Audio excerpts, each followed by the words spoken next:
Assalamualaikum warahmatullahi wabarakatuh. Kembali lagi di channel Marsha Subiakto.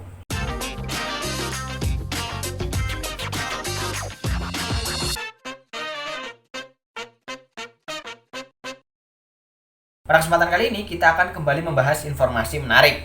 Kali ini tentunya kembali terkait dengan seleksi calon pegawai negeri sipil untuk formasi tahun 2021. Kali ini info yang akan kita bahas yaitu berkaitan dengan proses pemberkasan. Jadi nantinya bagi teman-teman yang dinyatakan lolos seleksi setelah pengumuman hasil nilai integrasi SKD dan SKB, teman-teman masuk ke dalam proses pemberkasan. Dan setidaknya ini adalah beberapa berkas yang teman-teman harus siapkan jika masuk ke dalam tahapan tersebut. Berikut ini informasinya.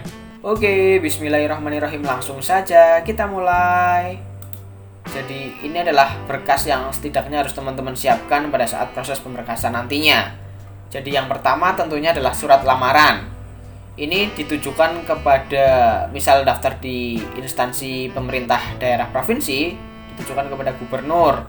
Kalau di pemerintah pusat, di kementerian ditujukan kepada menteri. Kemudian kalau di pemerintah kabupaten kota ditujukan kepada bupati atau wali kota.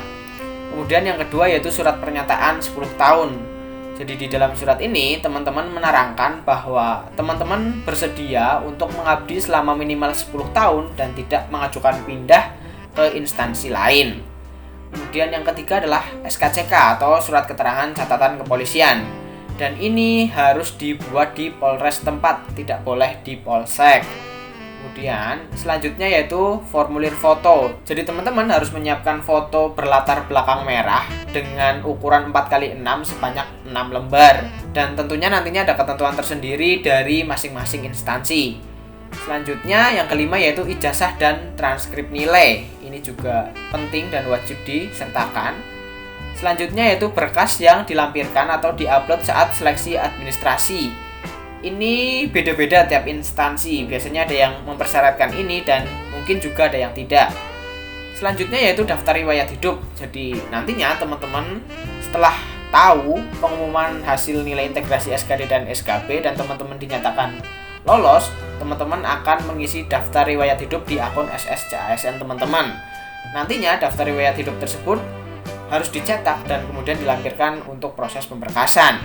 Selanjutnya yang ke-8 yaitu surat pernyataan 5 komitmen atau 5 poin.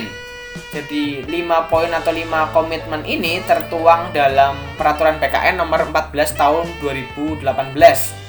Yaitu terdiri dari 1. Tidak pernah dipidana dengan pidana penjara berdasarkan putusan pengadilan yang sudah mempunyai kekuatan hukum tetap karena melakukan tindak pidana dengan pidana penjara 2 tahun atau lebih. Kemudian yang kedua, tidak pernah diberhentikan dengan hormat, tidak atas permintaan sendiri atau tidak dengan hormat sebagai calon PNS atau PNS, prajurit Tentara Nasional Indonesia, anggota Kepolisian Negara Republik Indonesia atau diberhentikan tidak dengan hormat sebagai pegawai swasta, termasuk pegawai badan usaha milik negara atau badan usaha milik daerah. Kemudian 3, tidak berkedudukan sebagai calon PNS, PNS, prajurit Tentara Nasional Indonesia atau anggota Kepolisian Negara Republik Indonesia. Kemudian yang keempat, tidak menjadi anggota atau pengurus partai politik atau terlibat politik praktis.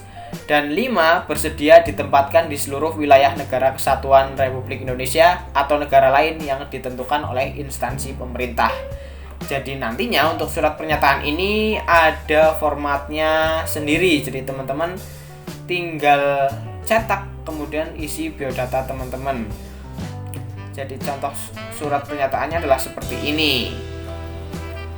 Jadi ada keterangan nama, tempat tanggal lahir, agama, alamat, dan pernyataan yang tadi saya bacakan. Kemudian ditandatangani dan ditambah dibubuhi materai. Kalau sekarang 10.000. Kemudian setelah surat pernyataan 5 poin atau 5 komitmen, yaitu surat keterangan sehat jasmani dan rohani, ini harus dibuat di rumah sakit daerah, RSUD atau RSUP atau rumah sakit milik pemerintah.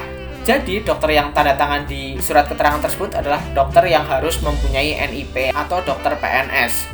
Kemudian selanjutnya yang ke-10 yaitu surat keterangan bebas narkoba. Ini juga harus dibuat di rumah sakit milik pemerintah atau di badan yang diberikan kewenangan untuk pengujian zat narkoba, misalnya di BNN. Dan wajib menyertakan nomor surat, nama, dan NIP dokter pemeriksa, serta keterangan dan tanggal surat. Kemudian yang ke-9 yaitu biodata untuk BKD. Ini berbeda-beda antara tiap instansi, jadi ada yang mempersyaratkan ini, ada juga yang mungkin tidak. Jadi mungkin itu setidaknya berkas yang harus teman-teman siapkan pada saat proses pemberkasan nantinya. Tetapi ini hanya sebagai gambaran saja, karena mungkin tiap instansi mempersyaratkan berbeda-beda. Tapi yang jelas minimal adalah ini teman-teman harus siapkan. Mungkin pada kesempatan kali ini cukup sekian infonya. Kalau ada pertanyaan silahkan tinggalkan di kolom komentar. Terima kasih, mohon maaf bila ada kesalahan. Wassalamualaikum warahmatullahi wabarakatuh.